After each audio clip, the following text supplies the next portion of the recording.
எதை நீங்கள் நேசிக்கிறீர்களோ, ரூமி சொல்கிறான், நீ எதை தேடுகிறாயோ அது உன்னை தேடுகிறது.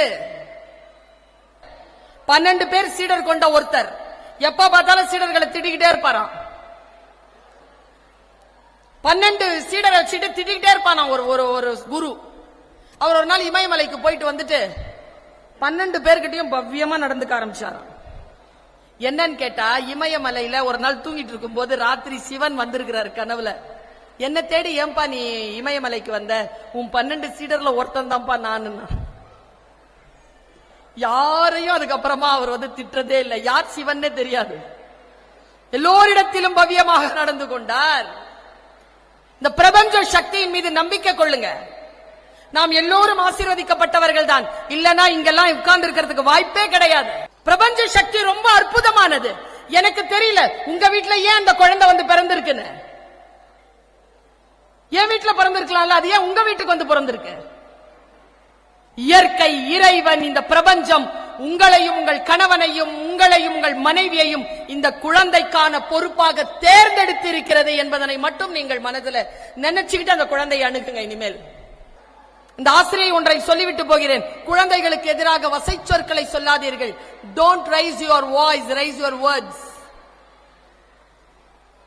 ஆழமான விஷயங்களை பேசுங்க. கெட்ட வார்த்தை சொல்லி வளர்க்காதீங்க பிள்ளைகளை. வசை சொற்கள் குழந்தைகளின் ஆளுமை தன்மையை குறைக்கிறது. சைக்காலஜி. பிரபஞ்சத்தை நம்புறீங்க, நம்பலனாலும் சொல்றேன், இந்த கூட்டத்தில் ஒருத்தராவது இருப்பீங்க நான் பேச வரேங்கிறதுக்கு, என் பேச்சை கேட்கறதுக்காக வந்தவங்க ஒருத்தராவது இருப்பீங்க. இருக்கீங்களா? நிறைய பேர் இருக்கிறீங்கல்ல. உங்களுக்கு ஒரு விஷயம் தெரியுமா? இதுல யாரோ ஒருத்தர் ரொம்ப தீவிரமா இருந்திருக்கிறீங்க. உடனே என்ன தெரியுமா பண்ணுச்சு பிரபஞ்சம்? பர்வீன் சுல்தானா புடிச்சு கட்டி இழுத்து கொண்டு உங்க முன்னால வீசி இத பேச வச்சிருக்கு பாருங்க. உங்களுடைய ஆழமான ஏதோ ஒரு டிசைர் ஒருத்தரை இழுத்துட்டு வந்துருங்க. யாரோ ஒரு மனிதனுடைய, தனி மனிதனுடைய உழைப்பினால் கட்டப்பட்ட இந்த கட்டடத்தில் நம் குழந்தையினுடைய வருங்காலத்தை நிர்ணயிக்கக்கூடிய வாய்ப்பு பெற்று இதோ கம்பீரமாக உட்கார்ந்து இருக்கக்கூடிய சில விஷயங்கள், அது சில 1000 ரூபாய்களால் மட்டும் வந்து விடாது. ஏதோ ஒரு காரணம் இல்லாமல் வராது. நான் அந்த காரணத்தை நீங்கள் நம்புங்கள், இயற்கையை நம்புங்கள், இறைவனை நம்புங்கள் என்பதற்காக சொல்லுகிறேன். அகத்தியர் ஒரு பேஸ்புக்ல ஒரு குறிப்பு போட்டிருந்தார். எனக்கு ரொம்ப பாதிப்பான ஒரு தகவல் அது. அவர் ஸ்ட்ரகிள் பீரியட், அங்க அவருக்கு கஷ்டத்துல இருந்தாராம். சென்னையில கஷ்டப்பட்டு இருக்கும் பொழுது கதை எல்லார் வீட்டுக்கும் போய் கதவு தட்டி கதை கொடுத்துட்டு உட்கார்ந்து இருந்திருக்காரு. அப்போ அவங்க வீட்டுல இருந்து தகவல் வருதோ அவங்க அப்பா இறந்துட்டாரு. அப்பா இறந்துட்டாருன உடனே கஷ்டப்பட்டு 100-200 ரூபாய் சேர்த்து சாவுக்கு போயிட்டு வந்துட்டார். 16ஆம் தேதி காரியத்துக்கு 1500 ரூபாய் இல்லாம போக முடியாதுன்ற ஒரு தகவல் வருது அவருக்கு. அவர் என்ன பண்ணார் தெரியுமா? கதை கொடுத்தவங்களுடைய கதவை தட்டி இருக்கார். எல்லாரும் கதவை திறக்கல, ஒரே ஒருத்தர் தான் திறந்தார். அவர் பேரு, அவர் இப்ப உயிரோட இல்ல, அவரே எழுதுறார் பேஸ்புக்ல. மணிவண்ணன் தெரியுமா? நடிகர் மணிவண்ணன் ரொம்ப நல்லா நடிப்பார். அந்த மணிவண்ணன் வீட்டுக்கு போயிருக்கார். அவர் கதவு திறந்து உள்ள கூப்பிட்டு உட்கார வச்சு என்னப்பான்னு கேட்டிருக்கார். சார் அப்பா இறந்துட்டார் சார். அச்சோ என்னப்பா பண்ண போறார்? இல்ல சார் காரியத்துக்கு போறேன். சரி தண்ணி குடிப்பான்னு தண்ணி கொடுத்திருக்காரு. தண்ணி குடிச்சிட்டு அவன் கேட்டாராம், ஒரு 1500 ரூபாய் வேணும் சார். 1500 ரூபாவா? ஆமா. சரி சும்மா தர வேணாம் சார், நான் உங்களுக்கு ஒரு கதை கொடுத்திருக்கேன்ல, அந்த கதை எடுத்துக்கோங்க சார், எனக்கு 1500 ரூபாய் கொடுங்க சார். உடனே அவர் சொன்னாராம், டேய் 1500 ரூபாய்க்கு விக்கிற கதையாடாது, இந்தாடா நான் தரேன் 1500 ரூபாய், நீ போயிட்டு வா, நீ காரியம் முடிச்சிட்டு வா, நம்ம படம் பண்ணலாம். அவர் காரியம் முடிச்சிட்டு வராரு, வாழ்க்கை மாறுகிறது. 10-12 படம் பண்றாரு. ஆக்சுவலா மணிவண்ணன் சாரை வச்சு 6-7 படம் பண்ணிட்டார். ஒரு 12-15 வருஷம் கழிச்சு 2 பேரும் ஒரு இடத்துல சந்திக்கிறாங்க. அந்த நெருக்கமான அந்த விஷயத்தை நான் இப்ப ஒரு பட்டாசு மாதிரி வீசிட்டு போறேன். என்ன தெரியுமா? அவர் கேட்டாரா, அகத்தியன் கேட்டாரா, சார் நல்லா இருக்கீங்களா சார்? சாரி சார் மன்னிச்சிருங்க சார், ஏதோ ஞாபகம் வந்துருச்சு சார். என்னப்பா, நான் உங்களுக்கு 1500 ரூபாய் தரணும்ல சார். சார் நான் கடன் கொடுக்கவே இல்லை sir, sorry sir. Manivannan sir சொன்னாரா, கொடுத்துட்டடா. எப்போ சார் கொடுத்தேன்? இங்க பாருங்க, நீ என்ன வச்சு எவ்வளவு படம் பண்ணிருக்க? 6-7 படம் பண்ணிருக்கிற. எவ்வளவு ரூபாய் எனக்கு சம்பளம் தெரியுமா? தெரியாது சார், ப்ரொடக்ஷனை கேட்டதான் தெரியும். 75 லட்சம் ரூபாய் கொடுத்திருக்கடா. 75 லட்சம் ரூபாய் கொடுத்திருக்க சார். இருந்தாலும் அந்த 1500 கடன் தானே சார்? கிடையாது.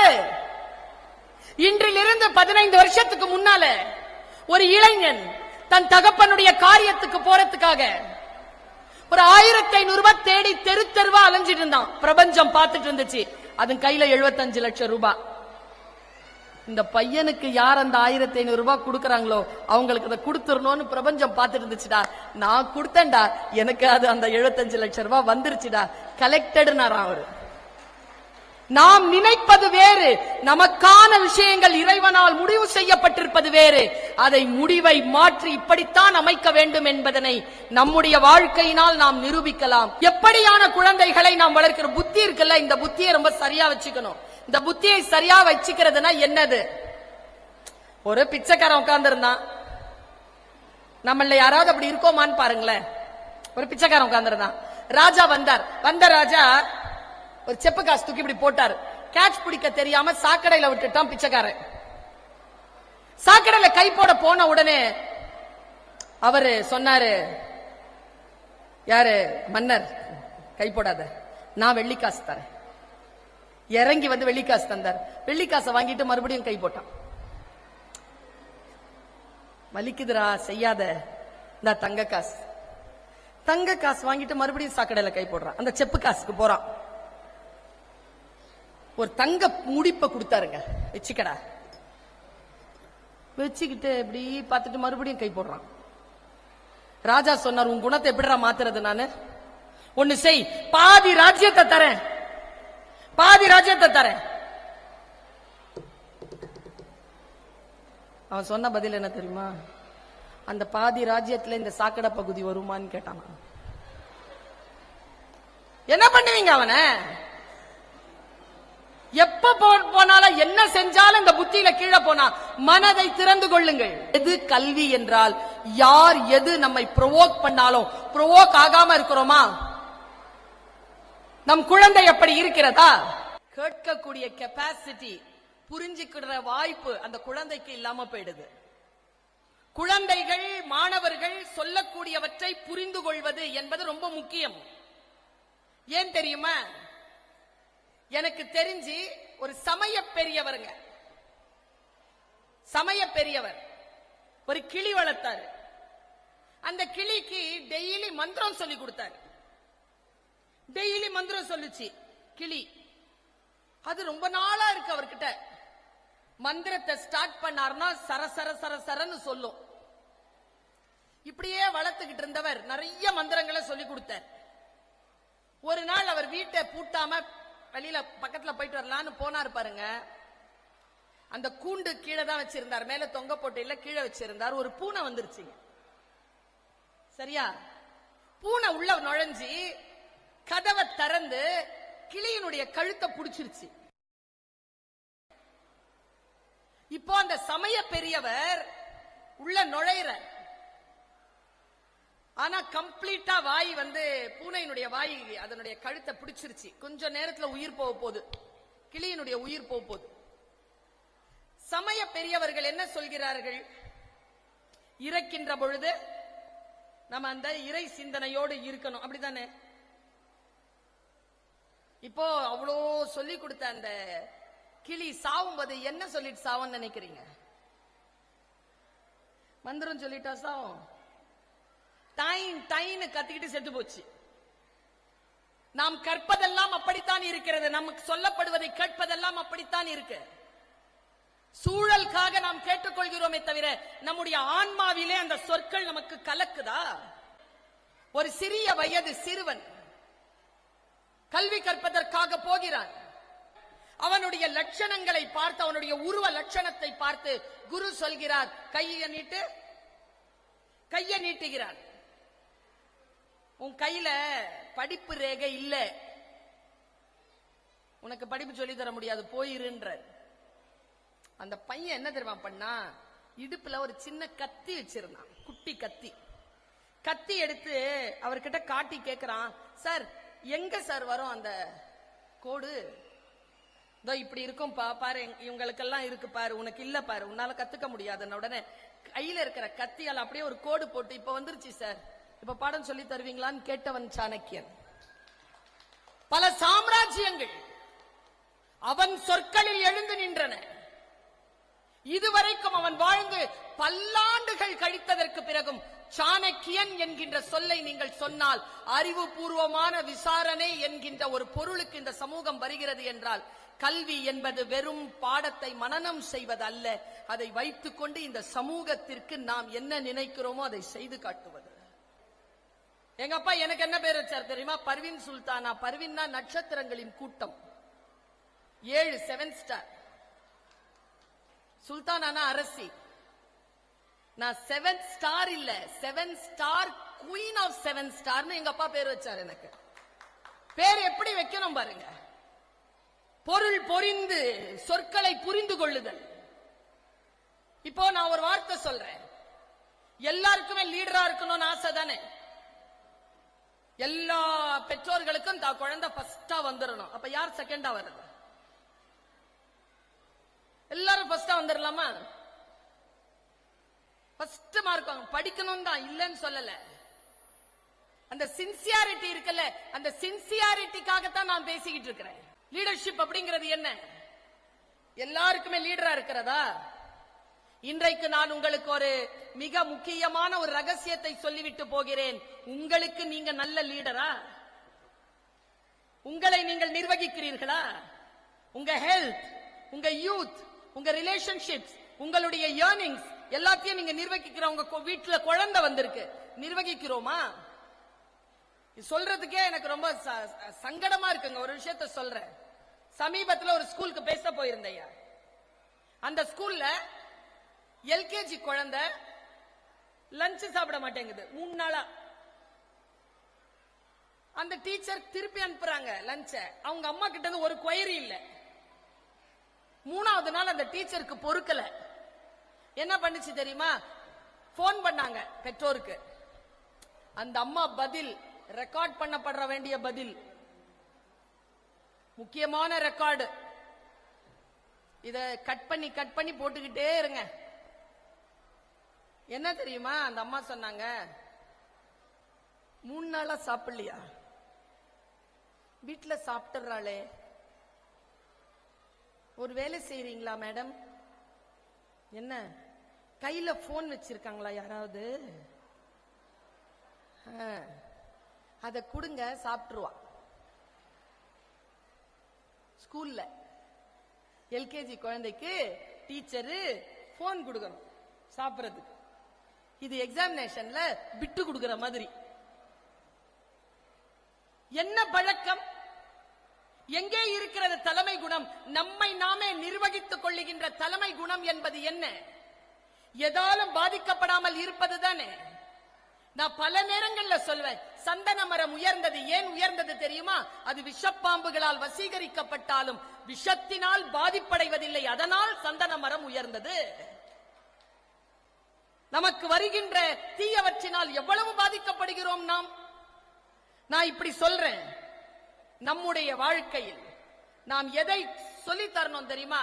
எனக்கு ராமாயணம் மகாபாரதம் ரொம்ப பேசுவேன் நான். காரணம், அது நமக்கு வழிகாட்டுகின்ற அந்த வழிகாட்டுதல் இருக்குல்ல.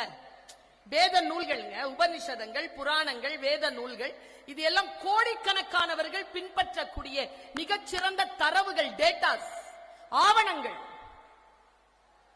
அதை நாம வாசிக்கின்ற பொழுது அந்த கோடிக்கணக்கான ஃபாலோவர்ஸ் இருக்காங்கல்ல, அவர்களுடைய அந்த ஆழமான அந்த ஒரு வைர புள்ளி நமக்கு கண்ணில் படுது. நான் உங்க எல்லாருக்குமே ஒரு ரகசியம் தான் இது. புரியலன்னா தெரியலன்னா ரகசியம் தானே. அப்படியே வச்சுட்டு போயிட்டாங்க பல பேர். உங்க பெற்றோர்களுக்கு சொல்றேன், இந்த ஸ்கூல் எப்படி கண்காணிங்க தெரியுமா? நான் அந்த ஸ்கூல் நல்லதுக்காக தான் சொல்றேன். அதை எப்படி கண்காணிங்க தெரியுமா? உங்க குழந்தையினுடைய டீச்சர் நல்லா படிச்சவங்களா இருக்காங்களான்னு பாருங்க. தப்பு இல்ல, ஃபீஸ் கட்டுறீங்கல்ல, பார்க்கலாம். கலீல் கிப்ரான் சொல்கிறான், படித்த ஆசிரியரிடம் உங்கள் பிள்ளைகளை ஒப்படைக்காதீர்கள், படிக்கின்ற ஆசிரியர்களிடம் உங்கள் குழந்தைகளை ஒப்படையுங்கள். படித்துக் கொண்டே இருக்கிறார்கள் ஆசிரியர்கள். நான் ராமாயணத்தை வாசிக்கிறேன், மகாபாரதத்தை வாசிக்கிறேன், பைபிளை வாசிக்கிறேன், குரானை வாசிக்கிறேன், தேவார திருப்பதிகங்களை வாசிக்கிறேன், குறளை வாசிக்கிறேன், சங்க இலக்கியங்களை வாசிக்கிறேன், என் வேதம் என்று நான் நம்புகின்ற திருக்குரானை வாசிக்கிறேன். வாசிக்கின்ற பொழுதுதான் உள்ளே இருக்கக்கூடிய பொருள் புரிகின்ற பொழுது வாழ்க்கை வேறு டைமென்ஷன்ல உங்களை உயர்த்துது. சாதாரணமான வறுமையான ஒரு குடும்பத்தில் வாழ்ந்து பொருளாதாரத்தில் வீழ்ந்த ஒரு குடும்பத்தில் பிறந்து பசியோடும் பட்டினியோடும் 5 பிள்ளைகளோடு சேர்த்து வளர்த்த தாய் தகப்பனுக்கு உடன் இருந்து வளர்ந்த ஒரு பெண் இன்றைக்கு நான் ஒரு பல்கலைக்கழகத்திற்கு கீழே இணை பேராசிரியராக பணியாற்றுகிறேன், முனைவர் பட்டம் பெற்றிருக்கிறேன், 31 நாடுகளுக்கு மேல் பயணம் செய்கிறேன். ஒரு டிக்கெட்டை நான் வாங்கினது கிடையாது. எப்படி இது சாத்தியம்? அந்த ரகசியங்களை தான் சொல்லிக் கொண்டிருக்கிறேன். எனக்கு நிரம்ப பிடிக்கும். அறிவார்ந்த விஷயங்கள் யாரேனும் சொல்லிவிட்டால் அவ்வளவு பிடிக்கும் எனக்கு. யார் சொல்கிறார்கள்? என் பேச்சை கேட்டிருந்தீங்கன்னா உங்களுக்கு தெரியும். கொஞ்சம் நான் பேசி இருக்கிற அதெல்லாம் யூடியூப்ல வந்துட்டு இருக்கு. ஒரு வயதான ஒரு அம்மா இருந்துச்சு, 65 வயசு அந்த அம்மாக்கு. அது எங்க பாம்பு யார் கடிச்சாலும் மருந்து சொல்லிரும். 15 வயசுல ஆரம்பிச்சது வேலைய, 50 வயசு பண்ணி இருக்கு இந்த வேலைய, 65 வயசு. அதுக்கு பாம்புகள் எல்லாம் பார்த்துட்டே இருந்துச்சா, என்னடா இது நம்ம யாரை கடிச்சாலும் இந்த கிழவி மருந்து சொல்லிருதுன்னு பார்த்துக்கிட்டே இருந்துட்டு அந்த கிழவிய ஒரு நாள் கடிச்சிருச்சு. அந்த கிழவி கீழே கிடக்குது. நான் இதை தெரிஞ்சுக்கிட்டதுக்கு அப்புறமா பியூரா டீச்சரா இருக்கிறது என்னங்கிற ரகசியம் தெரிந்து கொண்டேன். ரகசியங்களை பகிர்ந்து கொள்வதுதான் வாழ்க்கையின் உன்னதங்களை பகிர்ந்து கொள்வதற்கு பெயர் தான் ஆசிரியம். பாருங்க, அந்த அம்மா கீழே கிடக்குது, வாயில நொர. பக்கத்துல இருந்து கேக்குறாங்க, என்ன பாட்டி பாம்பு கடிச்சிருச்சானா? என்ன பாம்பு கடிச்சது பாட்டி? கட்டு வீரியனா? இல்ல, கண்ணாடி வீரியனா? ஆமா. மருந்து சொல்லு பாட்டி, காப்பாத்திரும். எங்க பாட்டி வச்சிருக்க? அது ரகசியம் அப்படின்னு சொல்லிட்டு செத்துருச்சு. செத்தாலும் சாவேனே தவிர எனக்கான ரகசியங்களை பகிர்ந்து கொள்ள மாட்டேன் என்று சொல்லுகின்ற வஞ்சக உலகம். இதிலே நீங்கள் படிக்க வேண்டுமா இல்லையா? படித்ததை அடுத்தவர்களிடத்தில் பகிர்ந்து கொள்ள வேண்டுமா இல்லையா? பாருங்க, ராமாயணத்துல ஒரு காட்சி. 2 பேர் உட்கார்ந்து இருக்காங்க. இதை என்ன மாதிரி யாரும் சொல்ல முடியாது. ஒண்ணு சீதை, பக்கத்துல யாரு யாரு சீதைக்கு பக்கத்துல யாரு இருப்பா? மிஸ்டர் ராம். 2 பேரும் உட்கார்ந்து இருக்காங்க. சாரிஸ்மெட்டிக் கப்பல், பியூட்டிஃபுல்லா இருக்காங்க 2 பேரும்.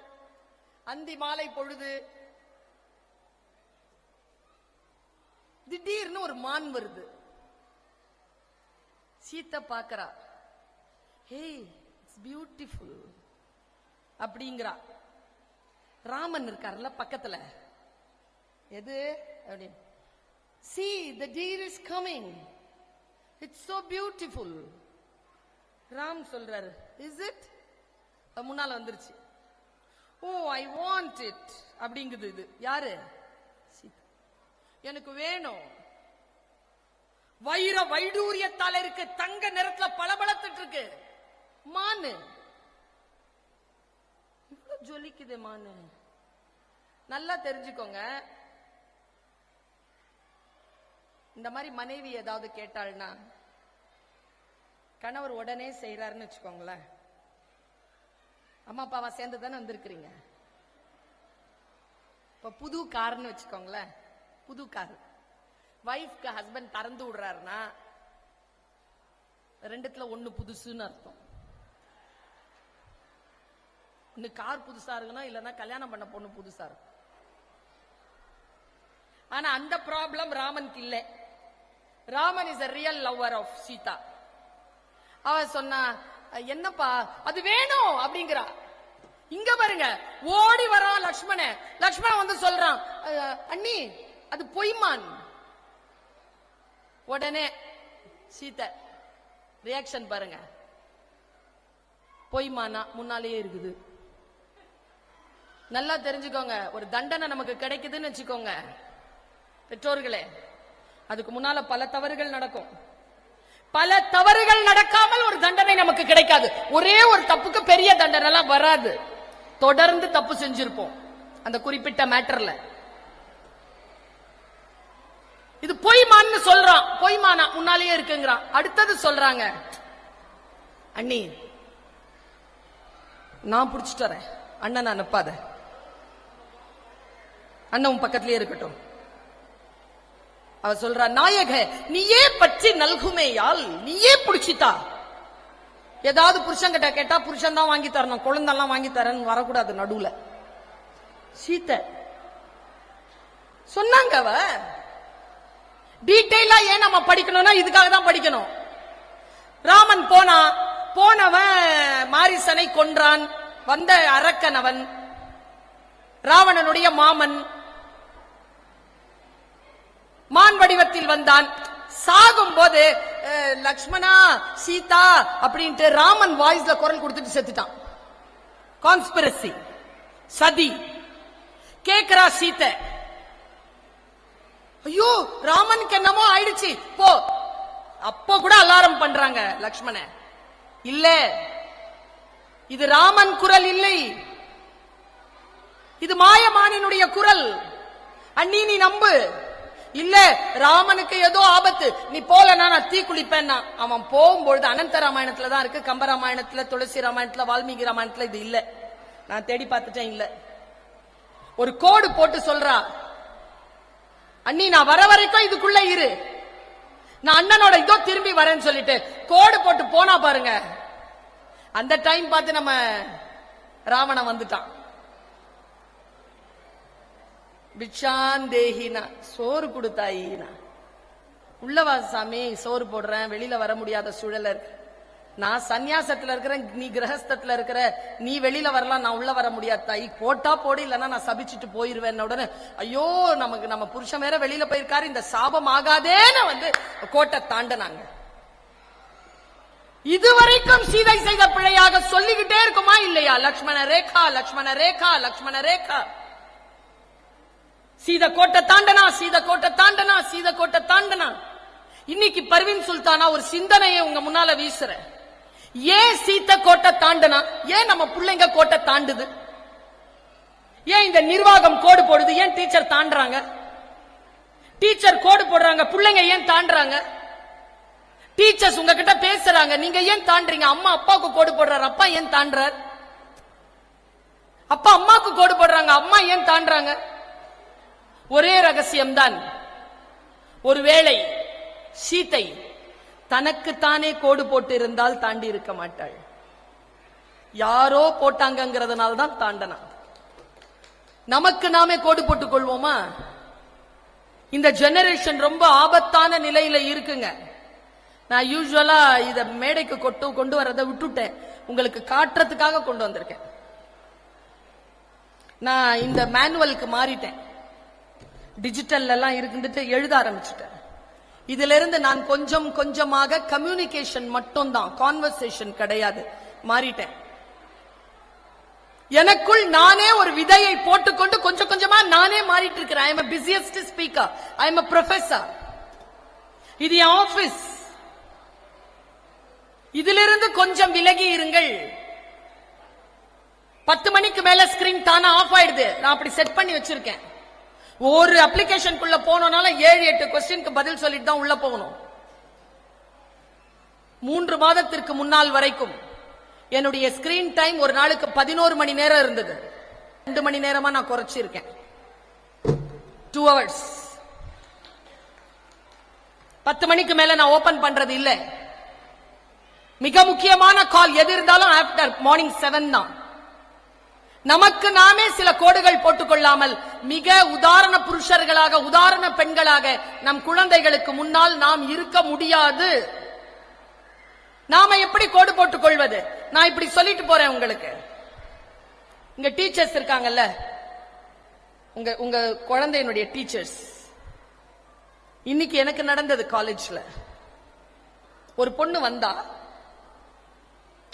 பேரழகா இருக்கிறா, வயசு அப்படி. ஆனா அந்த பொண்ணுடைய Dress வந்து அவ ரொம்ப அழகா வெளிப்படுத்துறா. அவ மெட்ரோ ட்ரெயின்ல தான் வரா. கிளாஸ்ல 2 மார்க் தான் வாங்கியிருக்கா டெஸ்ட்ல ஃபுல்லா. ரொம்ப அழகான Dress பண்றா. அவங்க அம்மா கிட்ட கூப்பிட்டு பேசணும்னு சொல்லிட்டு கூப்பிடுறோம். கூப்பிட்டு பேசும்போது அந்த குழந்தைய பற்றி ஒரே ஒரு குறிப்பு கொடுத்தேங்க. நான் ஒன்னும் செய்யாதீங்க, டார்க் லிப்ஸ்டிக் போட அனுமதிக்காதீங்க காலேஜ்க்கு வரும்போதுன்னு சொன்னேன். அந்த அம்மாவுடைய ரியாக்ஷன் வாஸ் நாட் குட். ஏன் போட்டா என்னன்னு கேக்குறாங்க அந்த அம்மா. யாரு? பெற்ற தாய் கேக்குறா. எங்க அம்மாங்க, உலக புகழ் பெற்ற பேச்சாளருடைய தாய் எங்க அம்மா. நான் லிப்ஸ்டிக் போட்டுட்டு கண்மை போட்டுட்டு வெளியில வரும்போது ஒரே ஒரு வார்த்தை தான் கேட்டுச்சு. இந்த கிட்டக்க கேட்டுச்சு. நல்ல மேக்கப் போட்டு போற பரவீன் சுல்தானா, எங்க போற? மீட்டிங் போற. கேமரா எல்லாம் இருக்கும்ல, ரெக்கார்ட் பண்ணுவாங்களா? ஆமாமா பண்ணுவாங்க. அழகா இருக்கு, அழகா நல்லா இருக்கு. கேமராக்கு முன்னால அழகா இருக்கணும்னு நினைக்கிறல்ல, அந்த மாதிரி பர்மனண்டா ஒரு கேமரா இருக்கு, அது நம்மளையே பார்த்துட்டு இருக்கு. கடவுளை சொல்றாங்க, அது முன்னால அழகா இரு. என்ன வயது எனக்கு, அந்த அம்மாக்கு வயது என்ன? இன்னைக்கு நான் உங்ககிட்ட சொல்றேன், நான் ஊரெல்லாம் சொல்றேன். நான் செருப்பு போடும்போது எங்க அம்மா ஒரு கண்ணாடி வச்சிருக்காங்க வீட்டுல. 30 வருஷமா இருக்கு அந்த கண்ணாடி. செருப்பு போடும் பொழுது அந்த கண்ணாடியை பார்த்துட்டு தான் வெளியேறணும். ஏன் தெரியுமா? சொல்லப்படாத இன்ஸ்ட்ரக்ஷன் அது. என்ன இன்ஸ்ட்ரக்ஷன்னா, உன்னை இப்படித்தான் உலகம் பார்க்க போகிறது, உலகம் பார்ப்பதற்கு முன்னால் நீ எப்படி இருக்கிறாய்னு முழு உருவத்தில் நீ பார்த்துட்டு போ. இப்படித்தானே பேரண்டிங் பண்ண முடியும். பேரண்டிங்ன்றது என்னது? தாயாக இருப்பது என்னது? தந்தையாக இருப்பது என்னது? எல்லாம் மேல இருக்கிறவங்க பார்த்துப்பா மாதிரி எல்லாம் ஸ்கூல்ல இருக்கிறவங்க பார்த்துப்பாங்களா? இல்ல. எந்த குழந்தையாவது இந்த மேடையில் பரிசு வாங்குகிறது என்றால் அது வெறும் ஆசிரியர்களால் மட்டுமே சாத்தியமாகவில்லை. அவர்களுடைய வீட்டு சூழல், பெற்றோர்கள் தான் முதலில் பாராட்டிற்குரியவர்கள். அவர்கள் சரியாக இருந்தால் மட்டுமே தான் குழந்தைகள் இங்கே ஜெயிக்க முடியும். ஏன்னா நமக்கு 36 குழந்தைகள், 42 குழந்தைகள், 50 குழந்தைகள்னா அவங்க எல்லாரும் ஜெயிக்கணும் தான் நாம நினைக்கிறோம். ஒரே ஒரு பிள்ளைய வச்சிருக்கிற அந்த வீட்டுல இருக்கிற குழந்தை ஜெயிக்குதுன்னா அம்மா அப்பா கூடுதலா சிறப்பா இருக்காங்கன்னு அர்த்தம். பெற்றோர்களை நீங்கள் சில பொறுப்புகளை எடுத்துக்கொள்ளுங்கள். கள்ளக்குறிச்சியில நான் பேச போகும்பொழுது ஒரு அம்மா அப்பா 2 பேர், ஒரு கேள்வி வந்தது. அந்த கேள்வி உங்களுக்கு முன்னால வீசுறேன் நான். ஒரு அப்பா சொல்றார், என் பிள்ளைய நான் நிறைய எல்லாம் படிக்கணும்னு சொல்லிடலாம் கம்பல் பண்ணலைங்க, படிச்ச வரைக்கும் படிங்கிற. இந்த அம்மா தான் விடாம படி படி படி, ஃபர்ஸ்ட் மார்க் வாங்க ஃபர்ஸ்ட் மார்க் வாங்கன்னு சொல்லுது. யார் சொல்றது சரிங்கன்னு கேட்டார் அவர் என்கிட்ட. நான் கரெக்டா பதில் சொன்ன, நான் மட்டும் நீங்க அக்னாலேஜ் பண்ணுங்க. இந்த 2த்தையும் உங்க பிள்ளை கிட்ட சொன்னீங்களான்னு கேட்டேன். அம்மா படிங்குது, அப்பா பரவாயில்லங்கிறாரு. புள்ள என்ன பண்ணும்? நீங்க 2 பேரும் முதல்ல உட்கார்ந்து முடிவு பண்ணுங்க. புள்ள சுமாரா படிக்கலாமா, சூப்பரா படிக்கும், அப்புறமா பேசுங்க. அம்மா பேசுவதை அப்பா மறுக்காதீர்கள், அப்பா பேசுவதை அம்மா மறுக்காதீர்கள். 2 பேரும் உங்களுக்குள் இருக்கக்கூடிய சண்டையை குழந்தைகளை வைத்து விளையாடினால் குழந்தைகளினுடைய வருங்காலம் மிகப்பெரிய கேள்விக்குறியாகும் என்பதனை பெற்றோர்களே புரிந்து கொள்ளுங்கள். எனக்கு தொண்டை கட்டி இருந்ததுங்க. நம்ம பேசி பேசி தொண்டை கட்டிடும். சில டைம்ல காத்து தான் வரும். ஒரு வீட்டுக்கு சாப்பிட கூப்பிட்டு இருந்தாங்க, போயிருந்தேன். காத்துதான், ஒண்ணுமே வரல, வாய்ஸே வரல. அந்த வீட்டுல விருந்து வைக்கிறவங்க கிட்ட சொன்னேன்,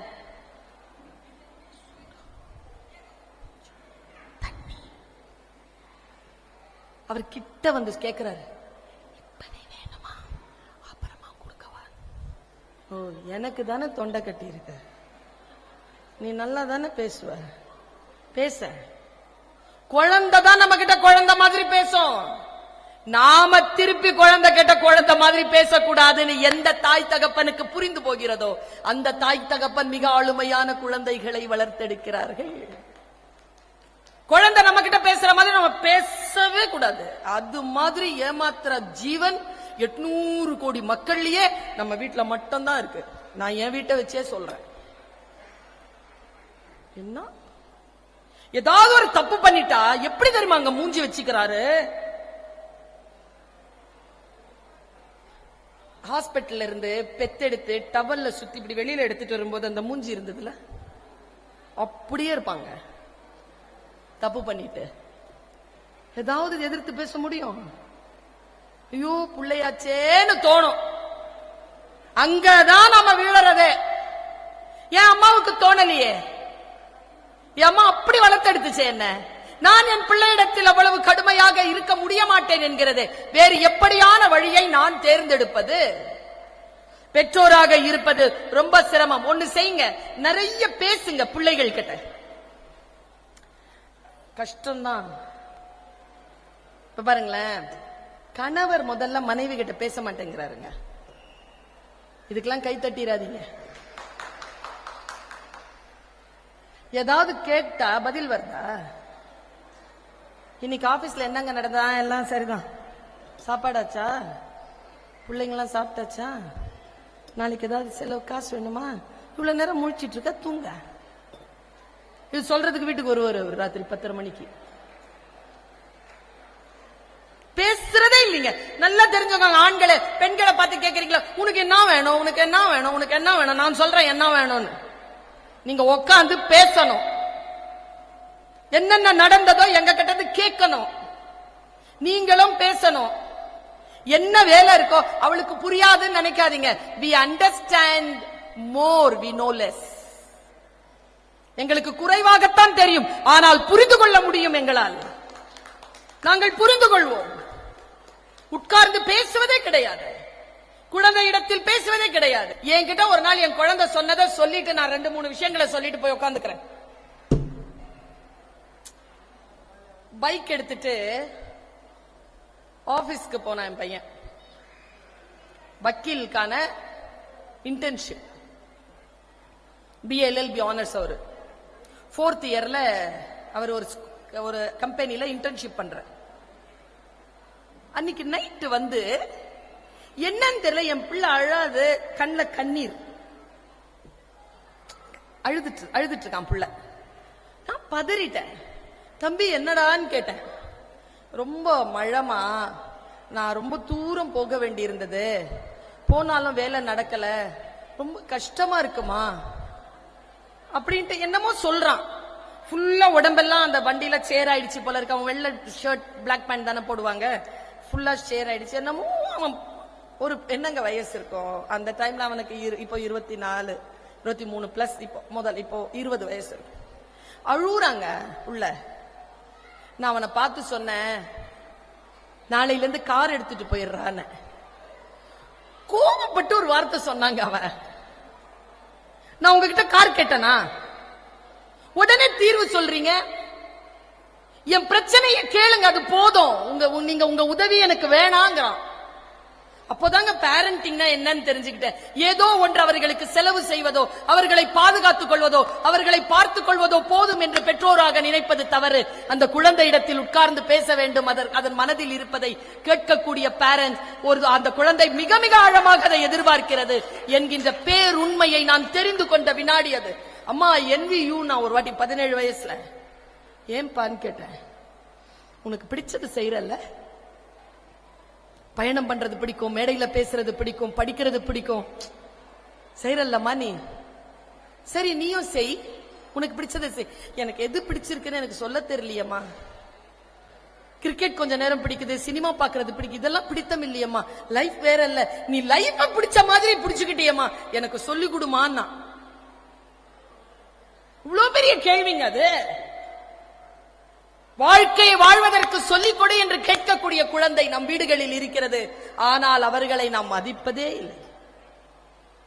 நான் இன்னைக்கு ராத்திரி நீங்க டைரியில எழுதி வச்சிருக்கிற ஒரு விஷயத்தை சொல்றேன். நைட்ல போய் எழுதி வச்சுக்கோங்க. குழந்தைகள் உங்கள் இடத்தில் இருக்கிறார்களா? அவர்கள் குழந்தைகளாக இருப்பதற்காகத்தான் இருக்கிறார்கள், வளர்வதற்காக இல்லை. அவர்கள் வளர வேண்டும் வளர வேண்டும் வளர வேண்டும் என்று போராடாதீர்கள். அவர்களை குழந்தைகளாக இருக்க அனுமதியுங்கள். எவ்வளோ முத்தலா வளர்த்து விட்டுறோம் நாம. குழந்தைகளை குழந்தைகளாக வைத்துக் கொண்டிருப்பது ஒரு சக்தி இருக்கு, அது நம்மை இயக்குகிறது. இந்த இவ்வளவுதான் இருந்தோம், பறக்கும் போது இவ்வளவு பெருசா இருக்கும், அப்படியே போக போக அப்படி கரைஞ்சி மறுபடியும் போயிருவோம். எங்க போவோம் தெரியாது, ஏதோ ஒன்று இயங்கிக் கொண்டிருக்கிறது.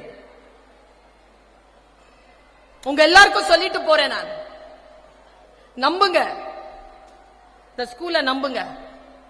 இந்த டீச்சர்ஸ் இருக்காங்கல்ல, உண்மையா சொல்றேன், நம்ம குழந்தைக்கு 2 முகம் இருக்கு தெரியுமா? தெரியுமா தெரியாதா? பாட்ஷா படம் பாத்தீங்களா? அவர் ஒரு கேபின்குள்ள போய் சொல்வார்ல, என் பேர் மாணிக்கம்,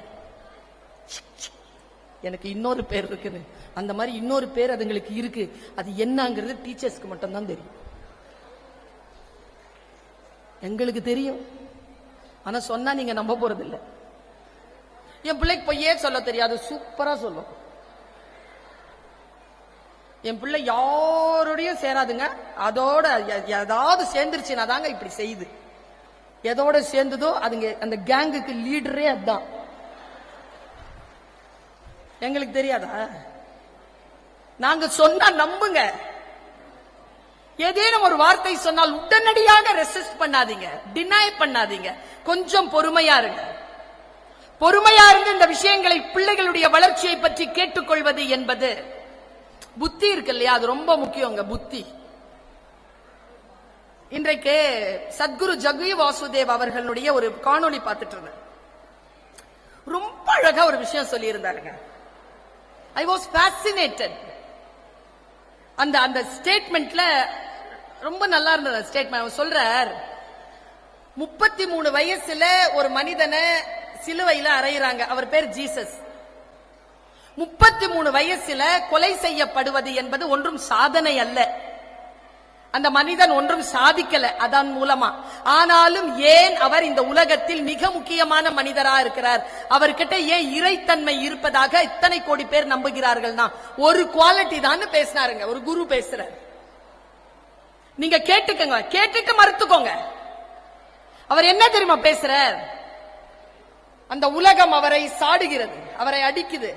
அவர் என்ன மனநிலையில இருக்கிறார் தெரியுமா? இவர்கள் என்ன செய்கிறார்கள் என்பதே தெரியாமல் செய்கிறார்கள் என்ற மனநிலையில இருக்கார். மன்னிக்கிறார். இவருக்கு அகேன்ஸ்டா செஞ்ச எல்லா வேலைகளும் அவர்கள் அறியாமையில் செய்கிறார்கள், தெரிந்து கொண்டால் செய்ய மாட்டார்கள் என்று சொல்றார். அதை பொறுத்துக்கிறார். சொல்லிட்டு அந்த குரு சொன்னார், இந்த உலகம் கசப்பை உமிழ்ந்தால் உடனே நாம் கசப்பாகி போகிறோம், இந்த உலகம் கோபப்பட்டால் உடனே நாம் கோபமாகி போகிறோம். இந்த உலகம் கசப்பை எண்ணினாலும், இந்த உலகம் கோபத்தை திணித்தாலும், நாம் நாமாக இருத்தல் என்பது இறைத்தன்மையில் ஒன்று. அதை ஜீசஸ் கிறிஸ்து செய்தார் என்று அவர் சொல்றார். நான் சில விஷயங்களை கற்றுக்கொள்கிறேன். எது கல்வி என்றால், யார் எது நம்மை ப்ரொவோக் பண்ணாலும் ப்ரொவோக் ஆகாம இருக்கிறோமா? நம் குழந்தை எப்படி இருக்கிறதா? பக்தனே, உன்னை நீயே எந்த அளவிற்கு விஸ்வரூபம் எடுத்து நில் என்றால் உன் விதியை எழுதுகின்ற இறைவன் உன்னிடத்தில் வந்து கேட்க வேண்டும். சொல் பக்தனே, உன் விதியை நான் எப்படி எழுத? நாம் தான் இறைவன் இப்படி நம்மை வடிவமைக்க வேண்டும் என்று தீர்மானிக்க முடியும் என்று சொல்லுகிறார் அல்லாமா இக்பால். நம்முடைய வாழ்க்கையினுடைய வளர்ச்சி, நம்முடைய சிந்தனையினுடைய வளர்ச்சி நம் பிள்ளைகளை பாதிக்கும். இதுவரைக்கும் எப்படி வாழ்ந்தோமோ தெரியாது. இனிமேல் ஒரு மிகப்பெரிய பொறுப்புணர்வோடு வாழ்ந்து ஒரு மிகச் சிறப்பான குழந்தைகளை உருவாக்குவதற்கான வாய்ப்புகளை பெறுவோம். இதை கண்ட்ரோல்ல வைங்க. 3 மணி நேரம் முழிச்சிட்டு இருக்கும் பொழுதே 3 மணி நேரம் இதனுடைய கனெக்ஷன் இல்லாம இருங்க. போன் வந்து அட்டன் பண்ணுங்க, மத்த எதுவுமே பார்க்காதீங்க. கொஞ்சம் கொஞ்சமா ஆரம்பிங்க. ஒரு பொழுது இருக்கிறீர்கள், நோன்பு இருக்கிறீர்கள், மலைக்கு போகிறீர்கள், மாலை போடுகிறீர்கள், அப்படி ஒரு டிஜிட்டல் ஃபாஸ்டிங் வச்சுக்கோங்க. புத்தக வாசிப்பு பழக்கத்தை வையுங்கள். சாப்பிடும் பொழுது நல்ல புத்தகங்களை குழந்தைகளோடு பேசுவதற்கான சூழலை ஏற்படுத்திக் கொள்ளுங்கள். குழந்தைகளிடத்தில் கேளுங்கள், இன்றைக்கு அவர்களுடைய உலகத்தில் என்ன புதியதாக நிகழ்ந்தது என்று. மனைவியிடத்தில் பேசுங்கள், மனைவி கணவனிடத்தில் பேசுங்கள், உறவுகளோடு இருங்கள். 100 நாள் இங்க வந்து என்ன பண்ண போகுது? 95 நாள் வரட்டும். 5 நாள் 3 நாள்ல இருந்து 5 நாள் லீவ் எடுத்துக்கலாம். ஒரு காது குத்துக்கு போங்க, ஒரு கல்யாணத்துக்கு போங்க, ஒரு திருவிழாவுக்கு போங்க, வீட்டுல உடம்பு சரியில்லைன்னா பிள்ளைக்கு ஓய்வு எடுக்கிறது என்னன்னு சொல்லி கொடுங்க, அம்மா அப்பாவுக்கு பணிவிடை செய்வதென்றால் என்னன்னு சொல்லி கொடுங்க, உறவினர்கள் யாராவது வந்தால் அவர்களை விருந்தோம்பல் செய்வது எப்படின்னு சொல்லி கொடுங்க. எந்த குழந்தைக்கும் தெரியல விருந்தோம்பல் செய்யறது. 17-18 வயசு பிள்ளையினுடைய டீச்சர் நான்.